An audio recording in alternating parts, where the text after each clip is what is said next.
नमस्कार, मैं हूं आपके साथ अविनाश कर। आप देख रहे हैं एमपी का खास bulletin good morning Madhya Pradesh, जिसमें एमपी का हर अपडेट आप तक पहुंचाते हैं। शुरुआत करेंगे सुर्खियों के साथ।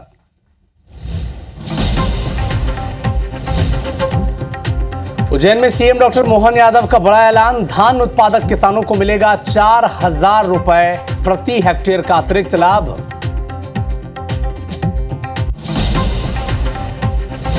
भोपाल में सीएम डॉक्टर मोहन यादव का होगा सम्मान, गेहूं के समर्थन मूल्य पर 175 रुपए बोनस देने के फैसले पर बीजेपी किसान मोर्चा करेगा सम्मान। कटनी दौरे पर रहेंगे मुख्यमंत्री। मुरैना में दलित दूल्हे के साथ मारपीट, अज्ञात बदमाशों ने दूल्हे और एक बच्ची को किया घायल, गंज रामपुर के पास की घटना।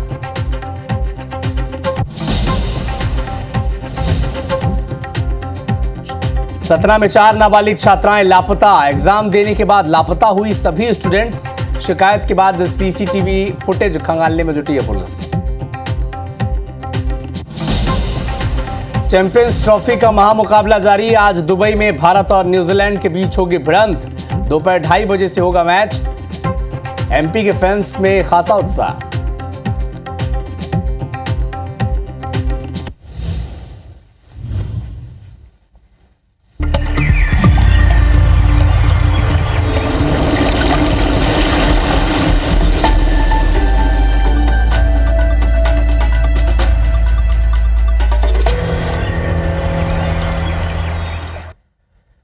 शुरुआत करेंगे इस बुलेटिन की इंदौर से मिल रहे एक बड़े अपडेट के साथ। इंदौर में देर रात बजरंग दल ने विरोध प्रदर्शन किया है। महाशिवरात्रि के दिन भजन कीर्तन प्रशासन और पुलिस ने बंद करवा दिया था। देर रात पब खुला होने के विरोध में प्रदर्शन उन्होंने किया था और विजयनगर चौराहे पर यह प्रदर्शन किया गया। शिवरात्रि की रात को दरअसल पुलिस ने भजन बंद करा दिया गया था जो स्पीकर में बज रहा था। बजरंग दल ने पुलिस पर गंभीर आरोप लगाया, कहा कि भेदभावपूर्ण कार्रवाई है, पब चालू है लेकिन भजन कीर्तन बंद कराए जा रहे हैं। तो बार बार ये आरोप बजरंग दल और हिंदू संगठन के कार्यकर्ता लगा रहे थे कि महाशिवरात्रि के दिन देर रात कीर्तन भजन पर पाबंदी है लेकिन पब चालू है। और अब बजरंग दल ने पुलिस पर गंभीर आरोप लगाए हैं। देर रात पब खुला होने के विरोध में प्रदर्शन भी किया गया। विजयनगर चौराहे पर विरोध प्रदर्शन किया गया। देखिए, इस मुद्दे को अब हिंदू संगठन के लोग जोर शोर से उठा रहे हैं क्योंकि महाशिवरात्रि के मौके पर जगह जगह पर भजन कीर्तन हो रहा था, स्पीकर पर शिव स्तुति बज रहे थे और इसे प्रशासन और पुलिस ने तत्परता दिखाते हुए बंद करा दिया। लेकिन हिंदू कार्यकर्ता के जो हिंदू संगठन के जो कार्यकर्ता हैं वो बड़े नाराज हो गए। वो कह रहे हैं कि शहर में पब जारी है, पब खुले हैं लेकिन भजन कीर्तन पर पाबंदी लगाई जा रही है। धार्मिक कार्य को बंद करवाया गया था, आरोप ये लगाया जा रहा है। अंशुल मुकाती अधिक जानकारी के लिए हमारे सहयोगी जुड़ चुके हैं हमारे साथ। अंशुल, क्या हुआ शिवरात्रि के दिन, उसके बाद क्या जो आश्वासन दिया गया था उससे संतुष्ट नहीं हुए हिंदू संगठन के जो कार्यकर्ता हैं? जी बिल्कुल, बता दो, जिस दिन शिवरात्रि पर जब यह पूरा घटनाक्रम हुआ था उसके बाद तो हिंदू संगठन के कार्यकर्ताओं ने विरोध जताया था और पब को जाकर के बंद कराया था। वहां पर पब में जाकर हिंदू संगठन के कार्यकर्ताओं ने आपत्ति भी ली थी और इसी को देखते हुए कल जब सुबह हिंदू संगठन के कार्यकर्ताओं ने देर शाम जाकर के पब बंद कराने की घोषणा की, कार्यकर्ताओं ने देर शाम जाकर के पब बंद कराने की घोषणा की थी, तो आनन फानन में जो शिवरात्रि के दिन पुलिसकर्मी पहुंचे थे जिनके द्वारा भजन बंद करा गए थे उनका ट्रांसफर जो है पुलिस के द्वारा कर दिया गया था। एक आरक्षक जो है उन्हें विजयनगर थाने से खजराना थाना भेजा गया था, लेकिन इसके बावजूद जो है उनका गुस्सा जो है वो शांत नहीं हुआ और उसके बावजूद जो देर रात हिंदू संगठन के कार्यकर्ता थाने पर एकत्रित हुए, वहां पर उनके द्वारा जमकर नारेबाजी की गई और उनके द्वारा ये आपत्ति ली गई कि इलाके में अलग अलग स्थानों पर कई पब जो हैं अभी भी संचालित हो रहे हैं और उन पबों को पुलिस के द्वारा समय से बंद नहीं कराया जाता है। हालांकि जब ज्ञापन दिया गया बजरंग दल के कार्यकर्ता और कालका मंदिर के जो भक्त हैं उनके द्वारा, उसके बाद पुलिस ने जरूर ये आश्वासन दिया है कि इलाके के जो पब है उन्हें भी नियमानुसार बंद कराया जाएगा, जो समय सीमा है उसके बाद किसी को भी चालू नहीं रहने दिया जाएगा। यह आश्वासन देर रात जब उन कार्यकर्ताओं को दिया गया उसके बाद उन्होंने अपना धरना प्रदर्शन जरूर समाप्त किया, लेकिन पुलिस और हिंदू संगठन के कार्यकर्ता सामने हैं। पुलिस की तरफ से जो विभागीय कार्रवाई है वह तो पुलिसकर्मियों पर कर दी गई है, लेकिन कार्यकर्ता इस बात पर अड़े हुए हैं कि जो पब और बार देर रात तक चालू रहते हैं उनके ऊपर भी कार्रवाई की जाए, उनके ऊपर भी एफआईआर दर्ज की जाए और नियमानुसार जो है वो नियम सभी पर लागू किए जाएं। क्योंकि जिस तरह से मंदिर को बंद किया गया था उसके बाद ही तत्काल कार्यकर्ताओं ने आपत्ति लेते हुए ठीक थाने के सामने जो पब चल रहा था उस पर आपत्ति ली थी और वहां पर जाकर के साउंड सिस्टम जो है उसे उन कार्यकर्ताओं के द्वारा बंद कराया गया था। साथ ही बजरंग दल ने यह भी चेतावनी दी है कि यदि अब पुलिस के द्वारा किसी प्रकार की कार्रवाई नहीं की जाती है तो अब खुद बजरंग दल जो है वो सड़कों पर उतरेगा और देर रात इन पब को बंद कराने की कार्रवाई जो है वह की जाएगी। शिवरात्रि से शुरू हुआ यह विवाद अब आगे बढ़ चुका है, चूंकि एक तरफ शिवरात्रि के दिन भजन कीर्तन वाले स्पीकर को रोक लगा दी गई थी, बंद करा दिया गया था। तो बजरंग दल के जो कार्यकर्ता हैं वो कह रहे हैं कि पब चालू रहेगा और भजन कीर्तन बंद रहेगा, ऐसा इंदौर में चलेगा नहीं। नजर बना के रखिएगा। अंशुल, आप अपडेट आपसे आगे मिलेंगे, शुक्रिया। इंदौर में लिव इन में रह रहे एक युवक ने सुसाइड कर लिया। 4 पेज का सुसाइड नोट भी लिखा है और फांसी पर वो लटक गया। सुसाइड नोट में लिव इन पार्टनर का भी जिक्र है और अपने लिव इन पार्टनर का किसी और के साथ अफेयर होने की बात लिखी हुई है। आजाद नगर थाना पुलिस मामले की जांच में जुटी है।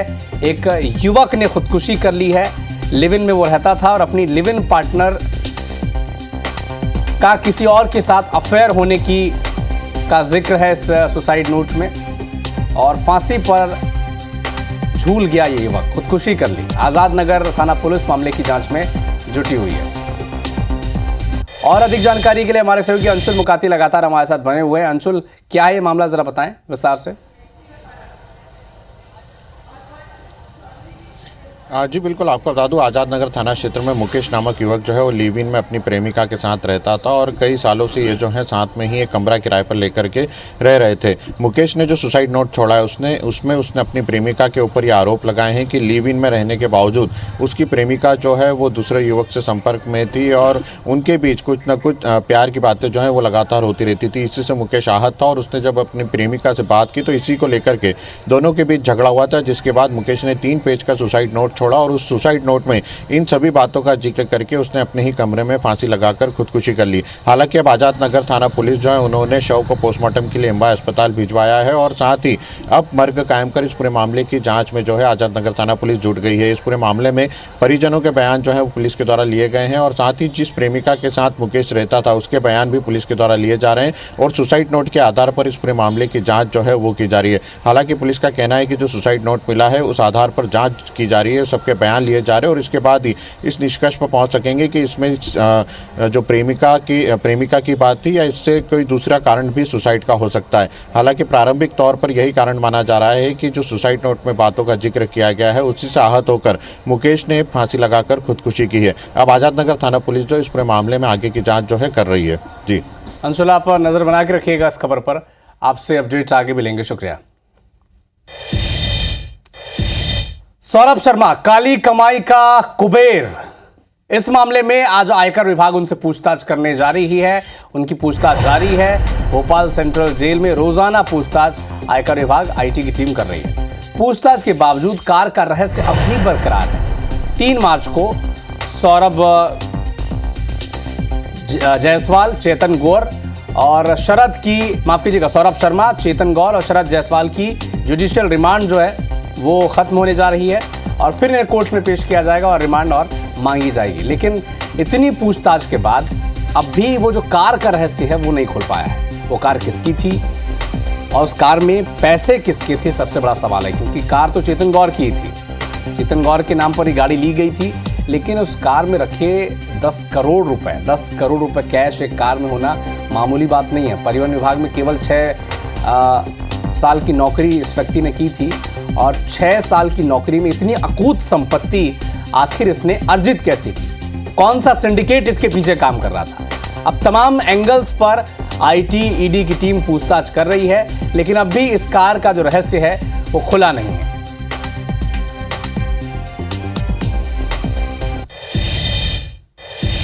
मुरैना में पुलिस ने रेत माफिया पर एक्शन लिया है। रेत से भरे 2 ट्रैक्टर ट्रॉली को जब्त किया है। सबलगढ़ थाना क्षेत्र का यह मामला बताया जा रहा है। तो एक बड़ा अपडेट आपको मुरैना से बता दें, रेत माफिया पर एक्शन लिया गया है। पुलिस ने रेत माफिया पर कार्रवाई की है और ट्रैक्टर ट्रॉली जब्त की है।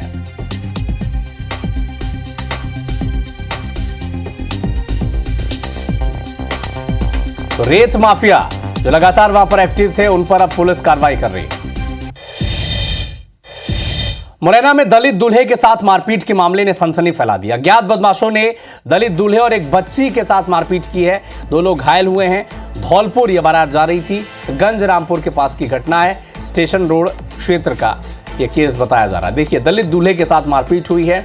दलित व्यक्ति अपनी बारात लेकर जा रहा था, लेकिन दूल्हे को भी नहीं बख्शा बदमाशों ने।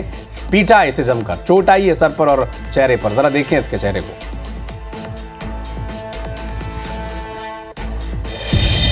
मध्य प्रदेश में दलित उत्पीड़न का मामला बढ़ता ही जा रहा है। सीहोर में दलित परिवार का सामाजिक बहिष्कार कर दिया गया। बख्तरा गांव में दबंगों ने मिलकर एक फैसला सुनाया और पीड़ित परिवार का हुक्का पानी बंद कर दिया। दबंगों और दलित परिवार के बीच दरअसल विवाद हुआ था और अब इस हुक्का पानी बंद करने की जो फरमान सुनाया गया दलित परिवार को, इस मामले की शिकायत कलेक्टर से की गई है।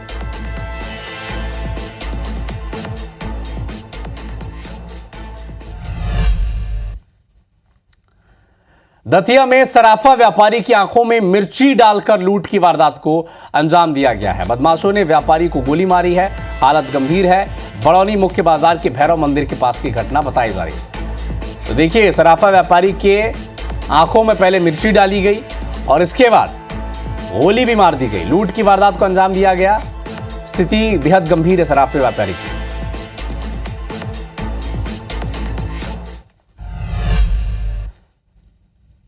सतना में 8वीं कक्षा की 4 छात्राएं लापता हैं। पेपर देने के बाद स्कूल से निकली थीं, लेकिन अपने घर नहीं पहुंची। हायर सेकेंडरी स्कूल टिकुलिया टोला में परीक्षा का केंद्र था और अब परिजन थाना पहुंच चुके हैं। शिकायत की जा रही है। 8वीं कक्षा की 4 छात्राएं हैं जो परीक्षा देने तो पहुंची परीक्षा केंद्र से निकली भी, लेकिन वो अपने घर नहीं पहुंच पाई। सीसीटीवी फुटेज अब खंगाले जा रहे हैं और ये बच्ची कहाँ हैं? 8वीं कक्षा की 4 बच्चियां एक साथ कहाँ गायब हो गई? और सीसीटीवी फुटेज भी अब सामने आ चुका है। देखिए, उसी आधार पर तलाश की जा रही है।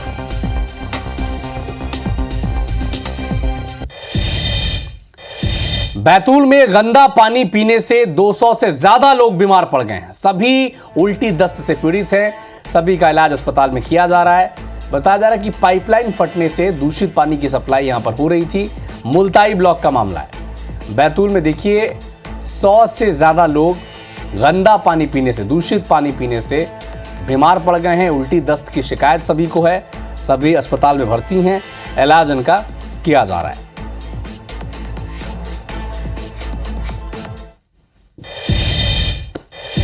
छतरपुर में ट्रैक्टर थ्रेसर पलटने से आग लग गई। ड्राइवर समेत 2 युवकों की जिंदा जलने से मौत हो गई। 3 घंटे तक शव जलते रहे। फायर ब्रिगेड की टीम मौके पर नहीं पहुंच पाई। पक्सवाहा थाना क्षेत्र की घटना है। देखिए, ट्रैक्टर थ्रेसर पलट गया, आग लग गई। 3 लोग, 2 युवक और ड्राइवर, यानी कुल 3 लोग जिंदा जल गए इसमें। इनकी चीखें लोग सुनते रहे, लेकिन फायर ब्रिगेड की टीम मौके पर पहुंच नहीं पाई और आखिरकार ये सभी मर गए।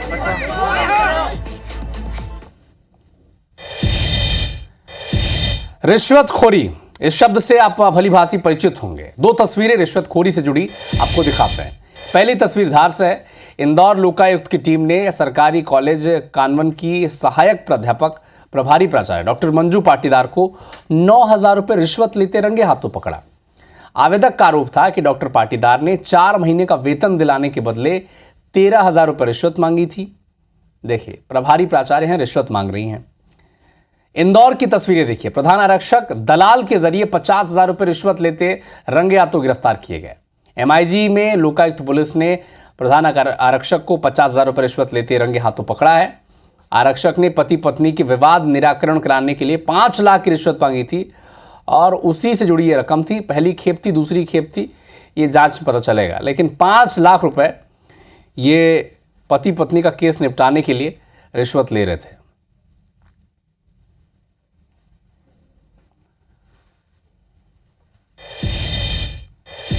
बालाघाट में झाड़ियों में एक बाघ का शव मिला है। बाघ के गले में तार का फंदा मिला है और आशंका ऐसी जताई जा रही है कि भूख प्यास से उसकी मौत हुई होगी।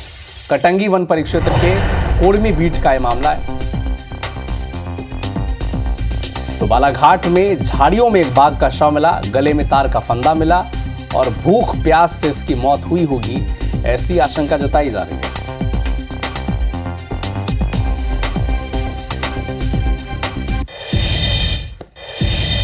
मुरैना जिले में गोली मारकर एक युवक की हत्या करने के मामले में पुलिस ने 5 आरोपियों के खिलाफ केस दर्ज किया है, जिसमें से 2 आरोपियों को गिरफ्तार भी कर लिया गया है, जबकि 3 लोग फरार चल रहे हैं।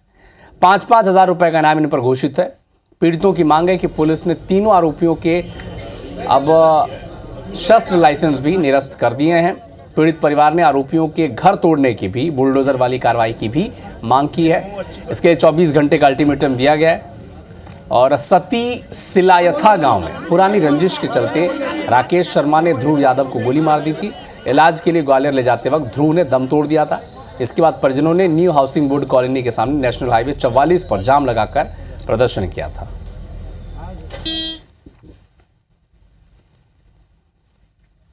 जो राकेश पुजारी करके जो नाम है वो आदतन एक तो अपराधी है, उस पर करीब 20-25 प्रकरण पंजीबद्ध पहले से है। उसकी आदत में है कि वो भय आतंक करके वो गांव को डराने का कार्य करता रहता है शुरू से। नहीं मानी गई तो 24 घंटे का हमने अल्टीमेटम दिया है प्रशासन को, नहीं तो हम उग्र आंदोलन करेंगे।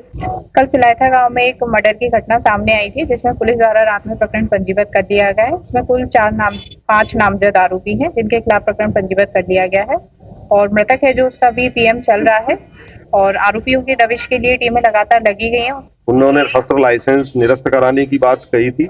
3 आरोपियों के शस्त्र लाइसेंस हैं, जिनके सस्पेंशन की कार्यवाही तत्काल की जा रही है। इनाम आरोपियों पे घोषित हो गया है और हम लोग जल्दी ही उनको गिरफ्तार करेंगे। सीएम डॉक्टर मोहन यादव का सम्मान किया जाएगा। सीएम निवास में किसान आभार सम्मेलन के आयोजन में मुख्यमंत्री को सम्मानित किया जाएगा। दोपहर 12 बजे भारतीय जनता पार्टी किसान मोर्चा मुख्यमंत्री का सम्मान करने जा रहा है, क्योंकि गेहूं के समर्थन मूल्य पर प्रति क्विंटल 175 रुपए बोनस मुख्यमंत्री किसानों को देने जा रहे हैं। इस फैसले को लेकर अब मुख्यमंत्री का सम्मान किया जाएगा भारतीय जनता पार्टी की किसान मोर्चा के द्वारा।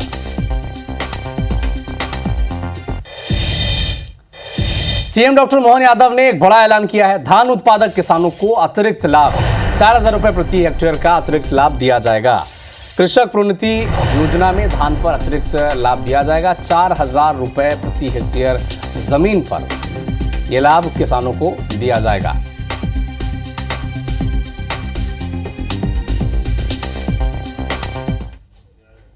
मध्य प्रदेश सरकार किसानों के लिए भी लगातार काम कर रही है, इसलिए धान लगाने वाले किसानों के लिए 4000 रुपये हेक्टर के हिसाब से हम राशि देने वाले हैं। जिस प्रकार से गेहूं के लिए 2600 रुपये क्विंटल देने वाले हैं, उसी प्रकार से 4000 रुपया हेक्टर धान के लिए हम धान लगाने वाले किसानों को जिनने उपार्जन कराया है उन सबको देने वाले हैं। हमने जो कहा था चुनाव पहले के बाद में धीरे धीरे करके सरकार के द्वारा, भाजपा के द्वारा घोषित सभी संकल्पों पे खरे उतरेगी। ये उसी सिलसिले में लगातार सौगात दी जा रही है। मेरी अपनी ओर से किसान भाई बहनों को बधाई। और अब 2 मिनट में 20 खबरों का फटाफट अपडेट।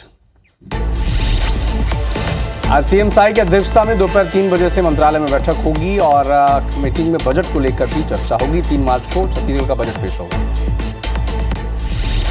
छत्तीसगढ़ के सीएम विष्णुदेव साय आज अंबिकापुर के दौरे पर रहेंगे। यहां पर महापौर और पार्षदों की शपथ ग्रहण समारोह में शामिल होंगे। सुकमा में जवानों को बड़ी सफलता मिली। मुठभेड़ में जवानों ने 2 नक्सलियों को ढेर कर दिया। रायगढ़ में खेत में 2 युवकों की करंट लगने से मौत हो गई। दवाई छिड़कने गए थे खेत। जांजगीर चांपा के देवरी पिकनिक स्पॉट में हसदेव नदी में एक युवक डूब गया, उसकी मौत हो गई। सक्ती में अवैध रेत परिवहन करते 11 ट्रैक्टर जब्त किए गए हैं। वाहन मालिकों पर पेनल्टी के तौर पर जुर्माना वसूला जाएगा। कोंडागांव में जिला सहकारी बैंक की कार्यप्रणाली से नाराज किसानों ने कलेक्ट्रेट का घेराव कर विरोध प्रदर्शन किया। जशपुर में चोरी के मामले में फरार चल रहे एक आरोपी को गिरफ्तार किया गया। कोर्ट ने आरोपी के खिलाफ स्थायी वारंट जारी किया था। राजनांदगांव में नवनिर्वाचित पार्षद पर हमला करने वालों की गिरफ्तारी नहीं होने पर लोगों ने पुलिस चौकी का घेराव कर दिया।